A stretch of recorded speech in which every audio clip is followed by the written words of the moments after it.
6:48. I'd like to make a motion to consider approval of the minutes of the Committee of the Whole held on August 6, 2019. Second? Second. All those in favor? Aye. Motion carries. Number 3, Dave, discuss cannabis laws. Sure. Tonight's discussion, everybody's aware that Illinois recently passed the Cannabis Regulation Act. The village attorney's going to be doing an overview PowerPoint, but our goal really in this discussion may take place over a couple of meetings. As outlined in my memo, there are several decisions that the village will need to make in regard to this new law. One is whether we want to opt out of the new law and prohibit cannabis dispensing businesses. If we do not want to opt out, then what zoning regulations do we want to enact to limit where the businesses go and what they can do? Do you want to allow on-premise use of cannabis? And then similarly, if we do want to allow zoning regulations, where would we want to allow them? If we do allow them, we would need to develop an inspection process, and then if we do allow that, we would recommend that the village look at sales tax for cannabis, and by law, you're allowed to go in quarter increments up to 3%. So we'll also be doing some internal review of how this affects our personnel policies. It's a whole different subject for more internal, but that will be part of our personnel manual discussion when we come down in March. So, Pat, you want to come here and kind of go through your presentation? Sure. Click the next one. Do I have it? Oh, thank you. Click over. I have it, but can you go to the next slide? Oh, sure. Thank you. You want to just hand it? You're good at PowerPoint, so. Yeah, Dave gave a very good overview there. There are a couple, this is a pretty all-encompassing law that was passed at the last General Assembly. The main gist of it is that come January 1, 2020, the possession of cannabis will be legal under certain amounts. I think I have it here. So Illinois, yeah, are these gonna come up like one sentence at a time? Just bring them all up. Okay, there we go. There we go. So on January 1st, 2020, it will be legal for those 21 and older to possess up to 30 grams of cannabis and other related cannabis products. There will be licensed marijuana dispensaries. The licensing process is going to be done fully by the state of Illinois. They've taken municipalities out of it. What I'm hearing is it's a very, very competitive process right now to get these licenses down with the state. And there's a couple different kind of licenses. You'll have your retail dispensaries, which I think are mainly what we're here to talk about tonight, but you'll also have your large-scale growers, and then they have craft growers as well on a smaller scale. So we could be seeing any number of licenses, licensee requests that come here to Tinley. There are only medical dispensaries right now. Those medical dispensaries automatically will be able to dispense recreational as well. I don't believe we have any in town. One in Okina, and Yes. there's 2 in Joliet. Yeah, there's one in And the Worth. Naperville one just flipped. Right. So there's a couple around us already that will be coming. We believe there'll be a second wave. I think they're thinking May of 2020 for the next round of licenses. But I'm sure you can talk to your planning department and the manager. They want to know where where towns are going to be right now. I think it's going to be beneficial for dispensaries when they go for these licenses. Again, it's competitive. If they already had a lease in place and proper zoning and things like that, so they will be pushing the towns like Tinley for that. You go to the next one, Laura.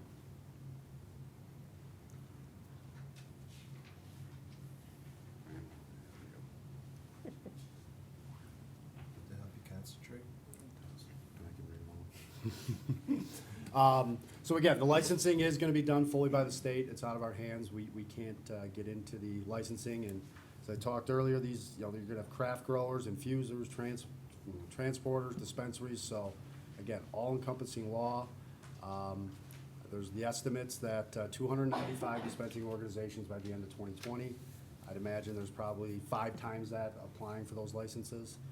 and 500 by January 1, 2022. The cultivators, those are, your big farms, I guess. So there'll be 50 of those licenses, 100 craft growers. Again, that's more on the smaller scale. And you'll have the infusers as well. Next slide. And here's basically the authority that was left to local municipalities. We have zoning authority. We are entitled to enact reasonable zoning ordinances that do not conflict with the act. Those are your ordinances that govern the time, place, and manner, the number of cannabis businesses. Those will all be consistent with the act. So as Dave pointed out, if you're going to allow them, zone them. You can, which districts, you can put them in certain districts, you can special use them in others. You really sink your teeth into how these are gonna be placed within the community. One of the, as Dave mentioned, the on-premises use, we're expecting that one of the businesses that we'll try to open are these, I guess people are gonna call them cannabis lounges, similar to the hookah lounges, where you could buy and use on premises. I think even a lot of the towns that are, allowing this and zoning it, they are prohibiting the cannabis lounges, so prohibiting on-premises use. So you could have them for sale, but you may not want them, in the lounge-type atmospheres. So again, we have the right to determine, how they're operated, things like that, where they go. You can have limitations, they can't put two within 100 feet of each other. And obviously, the normal stuff that you see with bars and things like that, it can't be within 100 feet of a school and park and things like that. There are laws about the advertising that they can do in this, which I think the state got right. They can't use any of the leaf, the marijuana leaf, none of that can be used. And there's certain advertising restrictions, based on how close you are to a school and things like that. So I think the law did pretty good in that realm. So if you are gonna have it, this is kind of our chance to regulate it, where it's gonna go, but they have to be reasonable zoning restrictions. So in that process, start down in planning and development, we'd be doing text amendments and bringing all those up to the board. Questions? We'll go through these quickly. Obviously, there are law enforcement implications, as we see Commander Tenza come in. He's been very up to date on all this stuff and looking into it. There's obviously concerns that we have. Number one, there is going to be a massive expungement process. There's going to be a lot of cases dismissed. We here at the village, we have to go through our records, expunge them, things like that, so that's going to be a process. And again, I know there's difficulties enforcing these new laws. Everything's brand new. I know even in the law itself that was passed by the state, they created a DUI task force, and they're gonna continue to monitor, what are the best ways for officers when conducting stops and things like that to detect it, and ultimately arrest for it if circumstances warrant. Right now, I think, and if you have any questions, you can certainly ask the commander, you know better than I, the chief. Right now, it's pretty much the same as an alcohol stop, right? You're gonna be doing the same kind of things, but again, they are gonna be constantly monitoring this. I know, as I was just reading today, I think it's pretty clear that, the IML has asked the legislature in veto session to come out with a trailer bill and clarify a few things in the law. I know another thing that law enforcement's worried about is, medical marijuana users, those with the cards and things like that, they can legally grow up to five plants in their home. But, if an officer goes into a home, how do they know what are medical plants and things like that? So, there is going to be a trailer bill clarifying some of this.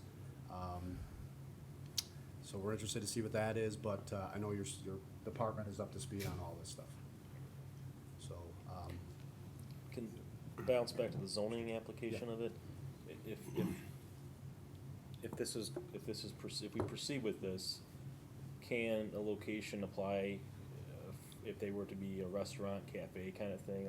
Like the lounge thing, I think you're going that, but I'm getting towards the liquor aspect of it.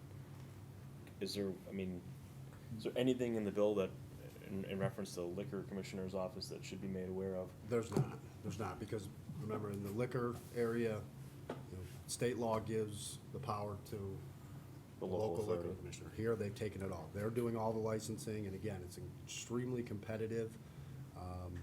but there will be nothing for, So we could carve that into whatever the ordinance is that we're gonna pass or no, so we could allow it or not allow it, yeah, right? so nobody would be able to open without that state license.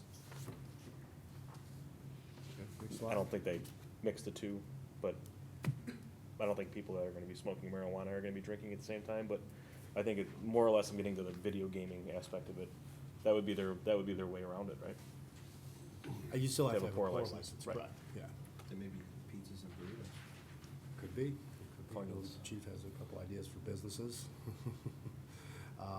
And then we have the tax. So if you're gonna allow it, obviously towns are gonna tax for it. Dave hit the nail on the head. You're allowed up to a 3% tax, and you can go up in quarter increments. There's a little, again, the law is a little confusing on when the tax can be implemented. As I said earlier, we are going to have licensed, recreational dispensaries come January 1, 2020. However, the law says you can't really put the tax in place until September of 2020, so we're gonna miss that window. What a lot of towns started doing, and what's starting to pass the tax right now, because the way the Department of Revenue works, is if you're gonna tax something January 1, you need the tax passed by October 1 and get it to the Department of Revenue. Obviously, everybody noticed the flaw in the law. We think that trailer bill is gonna clean that up. So if you are gonna have it, the safest possible way is to pass the tax. However, I don't think it's that big of a risk. One, I don't think there's gonna be, 1,000 of these dispensaries in Tinley Park where there'd be a lot of tax dollars at stake. Two, I think they're gonna clean it up in the trailer bill. But that's, there is taxation on it. Obviously, the state gets a lion's share, and we're entitled to our 3%. And that's home rule cap, that's how it works. So if you're going to have it, we highly recommend taxing it. Next one. Have we been approached by anyone to open a dispensary in Tinley Park as of yet? Yes. We have? Yes. And who are they discussing it with? The village manager or G-Week or? There's been a couple of correspondences. People are just wanting to know where we're at. Yeah. And I forwarded to the village manager. Is that all the other villages just asking, or like we were, or? No, these are medical places that are saying, they'd like to know where the village stands on it, because they hold it in town. Thank you. Good question, Cindy. Dave, can you share that with the board? Sure, I don't know if we have specific. I have companies. Okay, yeah. And then, just one point to add, if there is a process that you want, it's based, the law sets up an opt-out process. Each town is, each town can opt out prior to January 1, 2020. However, you have to pass an ordinance doing so. If that's the route we want to take, we recommend probably having a public hearing, creating a good record before passing that ordinance, but that is the process to opt out. If we don't opt out, it's kind of like when video gaming first came in. If you didn't opt out, you're in, and so that's the same process. If you don't do anything, they're allowed to come, and we should absolutely zone it. That's about it. I have a question. I don't know if anyone knows. What the medical marijuana, it's not, the banking industry is not recognized that? Is that all cash business? How does the revenue flow, and is that going to be changing in this trailer bill? Do you know, Pat? I don't. The reason that the banks wouldn't take it, because they're Fed approved, and it's still illegal federally, I believe. As they're tipping state by state, I don't know if the state banks are taking the money. I honestly don't know how the money is going, but I know obviously they've looked into it. It's secure. But it's a good question for the industry. I'm not 100% sure where all the money flows, but I know they thought about it. So the Brinks truck won't be pulling up here with our 3%? Not the federal. The private company, because it's not regulated, or? Pat, you brought up the fact that it's still illegal with the federal government. It is. So how do we, I thought the federal government trumps everything. We could do a long seminar on constitutional law, but there are some No, things I mean, that they give power to the states. I don't think anybody in the federal government is enforcing it, as it's going state by state. I think ultimately you're gonna get a change there, but I think, as Cindy pointed out, that is the biggest area. The banks couldn't take the money for a long Right. time, so I think they figured that out. I don't know how, but they have, obviously. But within the state of Illinois, it is going to be legal January 1, 2020. Chief, I know you said that there's a lot of gray areas right now with the enforcement. I assume this is zero tolerance as far as driving under the influence? Yes, And there's- nothing is changing outside of the enforcement aspect of this. We're just, legislators are adjusting what's gonna be allowed. They're gonna come up with percentages, nanograms. It's just gonna be a process for us to adapt to. It's still gonna be zero tolerance. Okay. And then another area, we will have to get into the employment policies, as Dave mentioned. We're gonna have to amend those to account for this, the union contracts, things like that.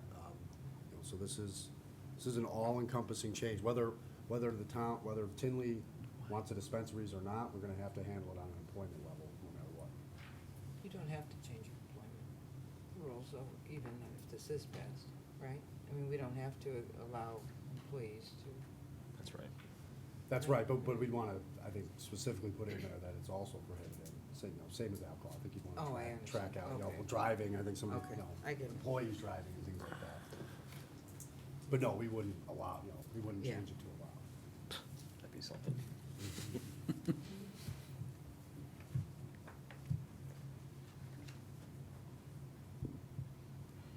So that's, So, where do you wanna go? Can you give us a little direction on the field testing for this? It's the same as an alcohol test, but it seems a little off. There's gonna be the procedures, roadside procedures are gonna change with the standard field security test. They're not changing the test, but they're changing what we have to read the drivers, because if the drivers show impairment, we're gonna have to read them, part of the warning the motorist roadside. If they refuse, then it's a refusal and they're charged with the impaired driving. So, we have, basically, how we process the DUI is gonna change a little bit. It's gonna take us a little bit longer to do so. We're gonna have to look at contractual agreements with either hospitals or the state labs for testing the blood. It's gonna take a longer process. So there's gonna be some added possible costs with us and how we process it, because I don't know the state facilities or the state labs are up to speed on testing for the cannabis in the blood yet. I know that we use the University of Illinois Chicago, or the U of C in Chicago for our blood testing right now. That's the only place that's doing it currently. And that's submitted to the state lab, and then they submit it to the lab, and then there's some charges or some bills that follow up the back end of it. So the process is going to be changed a little bit more lengthy than a regular DUI, but staying zero tolerance. They're not giving anybody any type of latitude with it. It's zero tolerance. Field sobriety test, they're gonna look at probably, with this task force that the council was talking about looking at some more tests to determine impairment, but those, to be determined. So there's no field test, though, I think is. Yeah, I mean, it's not a specific there's no breathalyzer for Well, marijuana. There's companies right now that are presenting breath machines that can detect cannabis, but I don't know how. I'm not a scientist, I'm not a chemist. They are gonna come up with something, but it's probably still months out to try to show the immediate impairment like an intoxilizer. How would somebody, or how would the police, from my understanding that marijuana could stay in your system for up to 30 days or maybe longer, I think is basically what I think I read. If somebody were to just refuse because they feel that their personal rights are being taken advantage of because they feel like they haven't done anything wrong, and then they test positive because they smoked marijuana 29 days ago, how are they going to do that? It's gonna be based on nanograms within the system. But that has not been identified yet, right? As I the believe it has. metric? I don't know the metric, but you can equate it to, alcohol. It's Like- .08 Like is the yeah, limit. Like council said, .08. I don't wanna misspeak on what the metric is going to be. But they have one. They have, I know, they've identified when someone has X amount of nanograms in their system, they are considered impaired.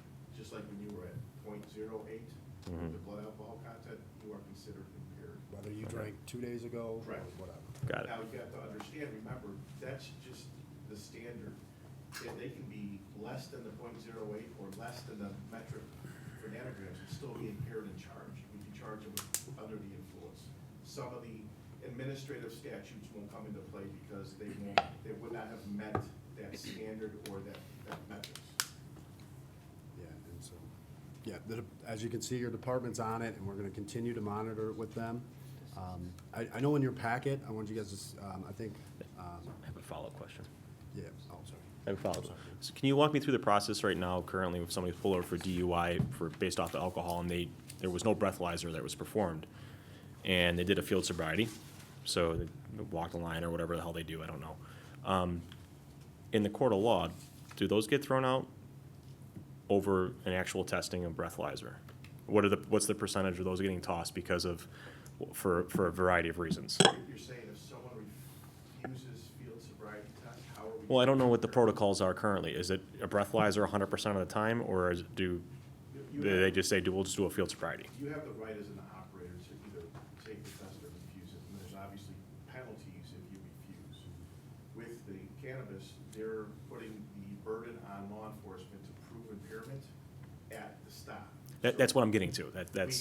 We have to see some type of traffic infraction, whether it's speeding, improper lane usage, filing too close, amongst others that are available to us in the Illinois Vehicle Code.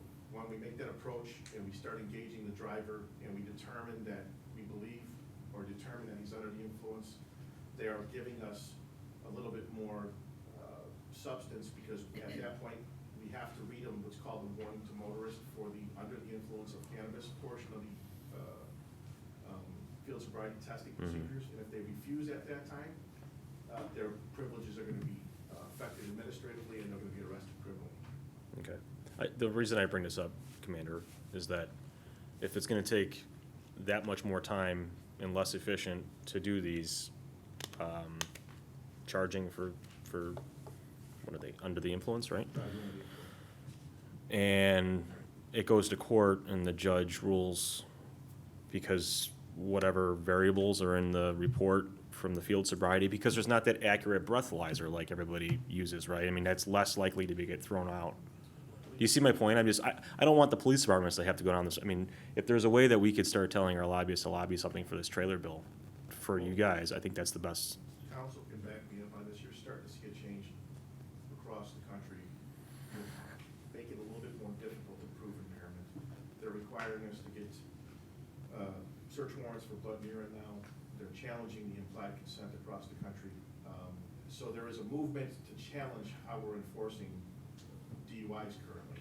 I don't agree with it, but there are challenges being brought. There is going to be a learning curve, both for law enforcement and for the court system and the judges. They're going to have to come to a happy medium here, and it's the same thing as happening with DUIs. It's going to be a learning curve, and they will come up with not an expedited, but a more efficient way in the future when they're able to test. They've changed DUI along the way to make it much easier for us to process, and it has become easier, but this is going to be a challenge. And then, again, we'll stay on top of it with training and putting the field applications together and zero tolerance. That's the bottom line. Trustee Renner said it's zero tolerance. Thanks. Thank you. I'm sorry, I didn't mean to interrupt you. No, I didn't interrupt you. So I just want to point out, I think Hannah put together a list of your neighboring towns here, and where they're at in the process. You know, 'cause one of the things this board's gonna have to think about is, let's say you wanted to prohibit it. Well, but it's all around your border, so it's here anyway. So, you know, does it make sense to get the tax revenue, things like that? So I think you guys are gonna wanna look at what everybody around you is doing it, because if it's one block outside of Tinley, it's pretty much in Tinley anyway. As you can see from this, a lot of people are right where we're at with it. Everybody's chewing on it right now. Oak Brook, Naperville have already opted out. Anyone else opted out? Frankfurt's opted out. And it looks like Bourbonnais, Lombard,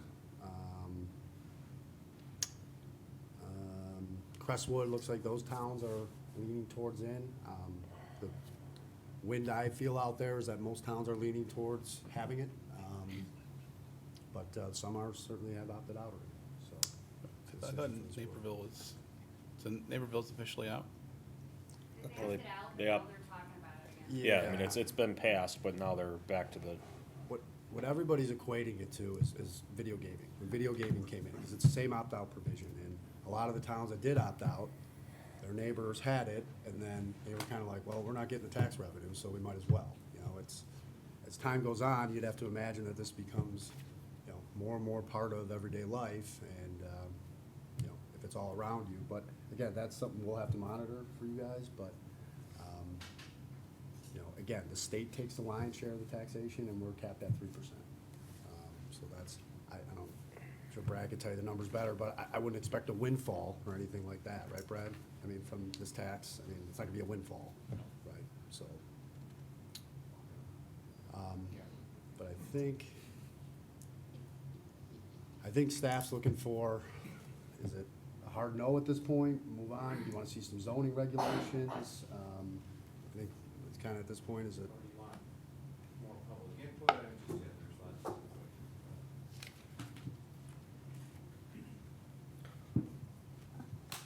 Well, I think we'd like to see who's actually calling. Since we're having our meeting this evening, perhaps maybe you could keep a record of the calls of the companies and find out who was actually looking here, and are they They're the medical already in dis- Mokina, or, you know, we don't know who they are either, right? Yeah. So- It's the medical dispensaries that are currently operating are the ones that are looking to expand, so. cause they get a second license. Yeah, They 'cause get they're the like first in- current, and then they Okay. get a second location. I mean, right now medical dispensing facilities are a special use in our M1 district. Lombard took the approach that they thought this will draw people from outside their area, so they kind of limited it to Roosevelt Road, their kind of main corridor. That's where they were looking to establish it, keeping that 1,500 distance from other facilities. And then they are considering some of the outside areas a conditional use, so. Kind of like what community feels is appropriate for them.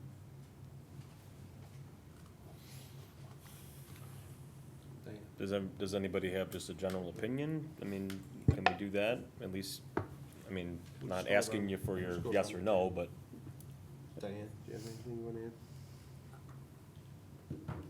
I guess just, you know, getting more, just, I mean, I'm not sure, I mean, I like that idea, what you just said, I mean, limited, I mean, I would like to see us not allow it everywhere, I mean, it should be Pat, a is special it- use, and it should be in a certain Yeah, I'm sorry, go ahead there. location, you know, I mean, that makes sense, but otherwise, yeah, until I, you know, understand more.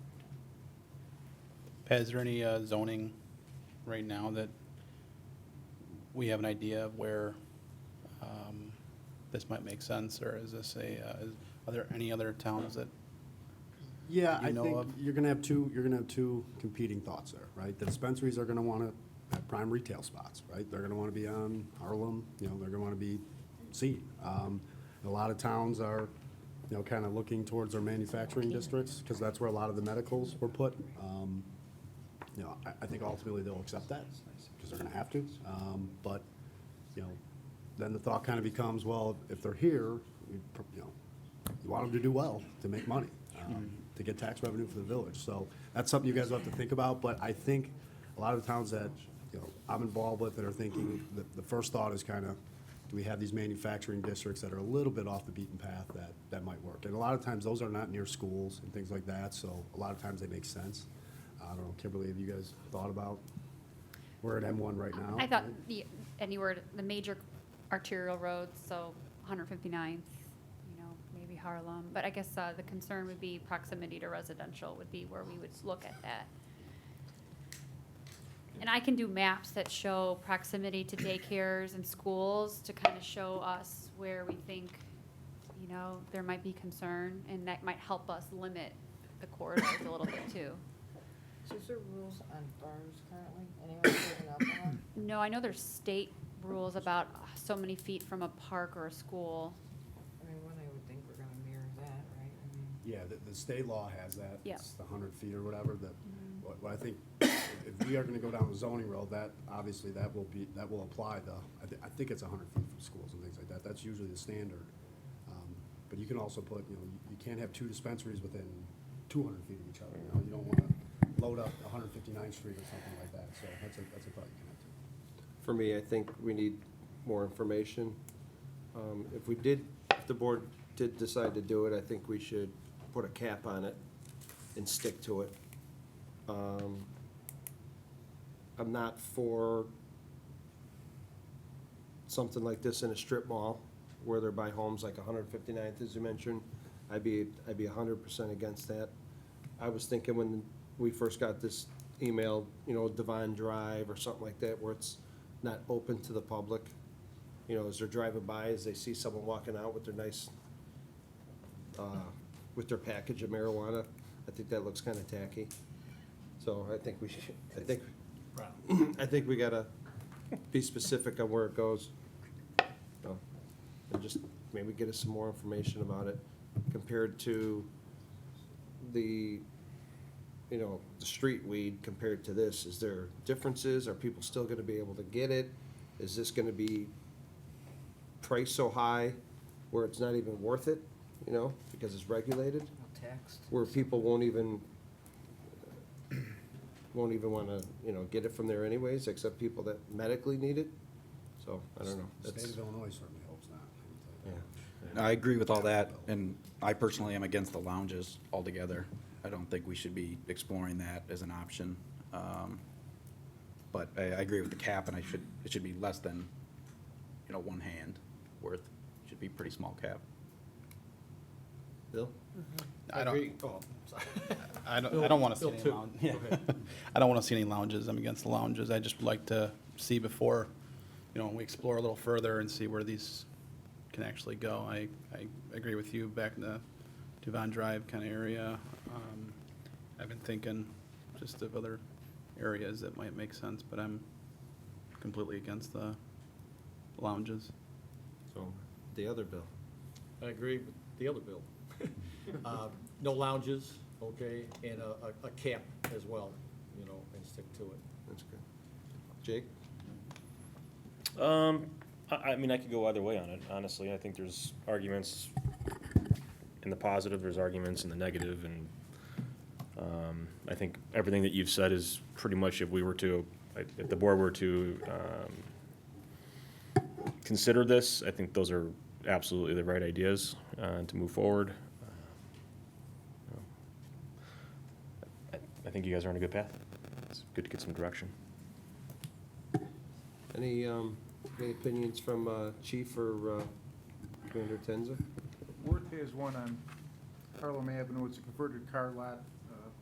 Commander Tenza spoke with them. They have not had any issues as far as with the residents or any type of crime there. They're coming. They're going to be there, so we might as well get it in Tinley Park. I don't foresee a lot of problems. I don't want people using it at the place, like ingesting it there, but other than that, I'm fine with it. Commander Tenza? My opinion, I'm not for it to begin with. I think it presents more problems than it does benefits. You have to not just look at the tax revenue that it's gonna generate, but not the problems associated with it itself, but what these things potentially become. If you look at your tobacco places, your alcohol places, your hookah lounges, they're all targets of burglaries. So these places all become targets now, and we're injecting them into our communities. We're the first community outside the city of Chicago in the Bill County. That's why you see the high amount of burglaries taking place at our tobacco places, because people only want to drive so far to get their cheaper cigarettes. Are they gonna only want to drive so far to Tinley Park? That's gonna present a challenge. I do agree with the chief, though, if it's allowed, don't lose out on the opportunity to make money. If you try to hide it, what benefit is that? They're gonna find it no matter where it's at, so put it in a place where it's obvious, where it can be observed, where it can be monitored. If you start hiding it, and putting it out of the way, it becomes an easier target. I mean, you just gotta think outside the box. Don't lose out on the revenue stream, whether we're for it or against it, but just be in a broader picture, that's all. Like I said, I spoke with the chief from North, zero calls for service, there are no problems. But again, it's new to everybody. Do you think for safety reasons it would be better? Because people, if they want it, they're gonna get it, one way or the other, compared to getting off the street or getting it. they've already, the legislators have already recognized that the black market for cannabis will not go away. If it doesn't do the opposite, it increases. It's gonna increase. Because of how they regulate it and how they tax it. It'll be cheaper supply and demand to go to a known source and purchase it there than it will be to go to a lawful source and purchase it there. Well, I think, Mike, you brought up that idea that is it cheaper on the street than to go to one of these dispensaries? I'm sure it It will will be. be, there's no tax. Well, they're saying Yeah. that. Right. It'll be a lot cheaper. They'll be you know. advertising, you know, marijuana, no tax for Probably. But copies. it's an access situation, right? It's easier to get. Can I, Dave, I'm sorry, go ahead. On the tax revenue stream, there was also something, and Brad, you might correct me if I'm misreading this up there on the board, but there is also gonna be a gross sales tax imposed of 7% on gross receipts, and that more than likely will be passed on to the consumer, so they're gonna drive up the price that. I don't know if that directly affects our revenues, but it's 7% on gross sales receipts for, the sales of cannabis on cultivators and dispensaries. So, I mean, I didn't see that up there, I just wanted to make sure that you guys were aware of that.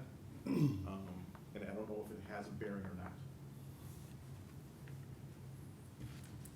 I'm not sure how that, Okay. how that breaks down at this point. There's a lot of uncertainties with this bill, unfortunately. Can you, On the slideshow, we've got the scalable tax rates, the state's basic sales tax rate is 6.25%. And then you have these ups and extras, if you will, special district taxes that add up on top of it, that gets us to the 9.75% or 7.75% that applies to Tinley Park locations. Now, the 7%, I'm not sure what components are in that figure. I mean, I will tell you, several months ago before this came, I had a chance to talk to a couple of city managers in California, and that actually has been an issue, that and California was higher than this, that some of the towns were taxing too high, and they just were getting 1/10 of what they thought they could, and they found out it was just tax, and they reduced it. So, but I don't think Illinois is anywhere near like California. Dave, one of the things that we talked about when we were in Springfield for Lobby Day with the IML conference was that one of the concerns Tinley Park has, because we're different than other communities, is we have a theater, an outdoor amphitheater. Something to consider if this is something the board is willing to move forward when you're talking about zoning. It would make sense if they applied for a dispensary at the theater. So that may be something you want to make sure you add to your zoning, that you consider one allowing it or one not allowing it. I'm At the theater? at the theater, yeah, I mean, you start putting two and two together, I mean, it would be something that they probably would capitalize on, and they'd most likely get away with it if we did end up having it in our zoning. So just keep that in the back of your head as we're moving forward with this. It would be like- Yeah, there might be a public space, and if I didn't add that, and it'll be an interesting case, but obviously, so it is legal, but not in public places, so you're, Right. Harmony Square, for example, you would not, you can't just walk around and smoke marijuana, How- so it's still public. The argument being, why would that be public, though? I mean, the argument could be an argument, public Yeah. and private, because you're buying a ticket for a private concert. It's not like it's open to the public. I understand where you're going with that, Jake, because you could eat a gummy bear at home and then go to the show. So I don't know why they want one in the theater. I mean, that's, Maybe, I mean, We'll- there's we'll- smoking we'll- plenty we'll- there. We will look at that. but I could see someone twisting everything around Yeah. like that. Buy your gummy bear. Just something to think about, obviously. I mean, it's Yeah. different than other communities, and that's part of the reason why we're having this conversation. And the deadline is going to be here before you know it to opt out. And Yeah. if that's something you want to do, that's fine, but also start thinking about how we're going to craft the zoning around this, because I think it's a serious issue. The law also has got stuff built into it to prohibit that, because you are not allowed to smoke it next to anybody who's under the age of 21. I mean, so they put some provisions in there to try to make it difficult in places like what you're speaking of, but they define any public places such as a street or a park, school grounds, except for the medical users, those are exempt from all this. If near persons under the age of 21, near any on-duty school bus driver, police officer, firefighter, paramedic, I mean, so they're trying to limit how they can, but again, you gotta clearly define what a public place is. And just lastly on timing, so as I mentioned, the tax, the tax rate, that's kind of why we were here. Again, these places could come online in Tinley Park if you were to allow it as soon as January 1, 2020. To get that tax, we'd have to pass, our tax ordinance by, in 2 weeks, but again, there is a inconsistency in the law that says you can't file it until September of 2020, so I think it's gonna get cleaned up in the trailer bill. The risk you would take is if something opened on January 1, 2020, and we did not get that tax ordinance in, you'd lose 6 months of tax revenue, so. I mean, I don't know about the board, but I would say that I think we need to get this right It's worth and not it. really care about the money as much. Yeah, I think it's more important to get it right than I agree. focus on the revenue for it. But I'll let you guys decide that. That's my own opinion. So then come back with those zoning options you guys mentioned, things like that. Show you how it looks, okay. Is this something you wanna do through COW or like Community Development Committee or? You should do it through the CAL. The whole board should be a part of this too. All right. Okay.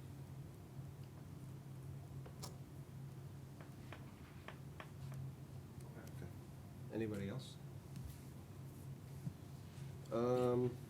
Number 4, receive comments from the public.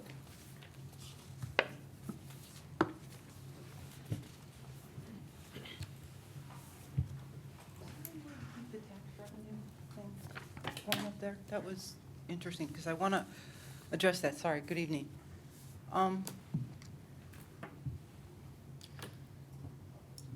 So they're stating the tax 10% for any marijuana that has a concentration level of 35% or less. Let me start with this. Mr. Connolly, is there anything in the bill that for the recreational use puts a cap on the THC percentage? Do you recall? I can't, I don't recall. I don't either. I read it and I don't Yeah, remember. I'd imagine there's some cap. I'm not 100% sure how the Okay, THC goes, because but I can only I'd tell you imagine there's that some. 35% THC level would pretty much render anyone inert. You wouldn't be able to get up off the floor. I mean, that is really high. And Chief's laughing. I think he knows that. I mean, that is incredibly high. Marijuana used to, or I should say THC levels in marijuana, like in the 90s to about the early 2000s, had a level of about 3.7 to 7.5 THC on the street. In 2013, when it was tested, it had jumped, but currently, 16 to 17% is the average percentage of THC in marijuana, which is high. That's very high. That's why people choose to go that route. So when they go legal with this, it will be very interesting to see what levels they will allow. But keep in mind that I believe through ordinance, you can regulate that. If someone comes in here for a license for a dispensary, part of our ordinance can say, you cannot sell marijuana with this concentrate of THC or higher. It has to be below this level. I'm not sure because we can't conflict with the act. That's the one law. That's why I asked if there was, if I can't recall either. And it could be, as we're learning out of the last General Assembly, a lot of this got passed fast. And these trailer bills that they're gonna go, I think that's something they're gonna look at. They might have I said, certainly hope so, because when it comes to policing that, so backtrack to the marijuana cafes or lounges, that would be one very, very good reason to not have them.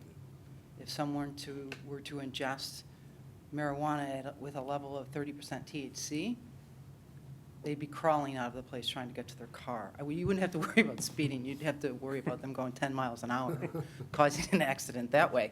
However, it's still, it's cautionary. That's as dangerous as somebody traveling at a high speed.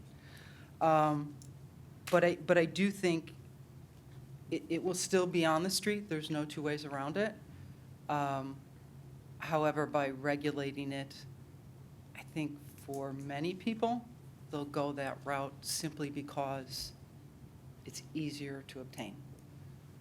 whether they have to get it illegally or not, I don't think we're gonna see a huge increase in numbers of people ingesting it, or however, whether they're smoking it or vaping it or eating it. If they do marijuana, they're going to find a way to get it anyway, whether it's legal or not. I might sound like I'm coming across as not being in favor of this. I actually am very, very much in favor of it. But I think a cap on how many dispensaries, the locations, I also believe the locations shouldn't be hidden away. I think that's an easy way for criminals to get to it. As far as somebody was asking about the money aspect of this, it is an all-cash business. You were laughing about sending in a private Brinks truck. Yeah, but that's I don't- dangerous, right? I kind of don't want to go too much into that portion of it, but it's because it's not recognized federally. The banks will not accept the money, and it does not go to banks, just so you know that. Correct. I do The know, money that's is what I was held- saying. The money is held elsewhere, just so you're aware of that. But as far Fully as aware of that, Nancy, yeah. something else that might be able to be put into an ordinance is that these, and again, I'll ask you, that a specific amount of security be within the dispensary. If it can be put in. Some of that's written in. It is, okay. don't See, I know what can't exactly, remember whether it's details cameras on or it. a physical presence. Right. Something we could definitely look at. And And- it might change by whether it's, the dispensary or the craft dispensary, Right. But we'll take a look at, obviously, security is a big part of it. Okay, okay. Yeah, I just think much of this can be controlled. And I think that's the best aspect of it, is it can be controlled. And whoever is going to invent the marijuana breathalyzer is going to be a billionaire. Yes, it will. Honestly. I do know legally, 0.3% THC is allowed, correct? 0.3% THC is allowed within the system, federally. I know that. And the state of Illinois allows that as well. I don't know, allowed for what? Zero tolerance when you're operating any type of motor vehicle, you can't have any. There's zero allowed. Isn't that contradictory, though, to what the state of Illinois allows? Right now, when we arrest somebody, if they come out, right now, currently, as the law sits today, if anybody has any THC in their system, they're considered under the influence and they're arrestable. Zero tolerance. Wow. 0, 0, 0. Wow, okay. Didn't know that. They're obviously going to have to Yeah. adjust that bill. Yeah, that's currently law Right, today. right. Oh, January 2020, 1st? It's Do- going to completely change. What is the allowable I do not know what percentage? the metric of the nanograms in the blood are going to be allowed where you're not considered under the influence. There's going to be a range, I don't recall what that number is. Okay, And I don't want to misspeak on it. no, that's fine. Thank you very much. Thank you. Anyone else like to care to address the board? Can I have a motion to close the committee of the whole? So moved? Second? Second. All those in favor? Aye. Committee of whole is closed. We'll take a couple minutes, use the restroom before we start our executive meeting.